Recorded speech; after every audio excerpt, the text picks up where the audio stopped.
Seminars, documentary pitch workshop at film screening ang hatid ng second leg ng Pinoy Media Congress Caravan sa Lyceum of the Philippines University Cavite. Magiliw sa pakikinig ang ating mga mag-aaral sa mga practitioners mula sa iba't ibang fields ng media. Pag napagsama mo daw po yung what you love and what you're good at, ang equivalent ay yan ang iyong passion.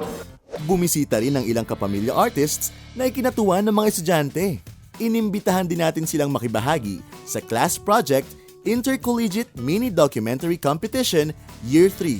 I would like to believe maraming may lalim at maraming magaling magkwento. Basta balitang pandagdag kaalaman, dito malalaman yan. Knowledge Now!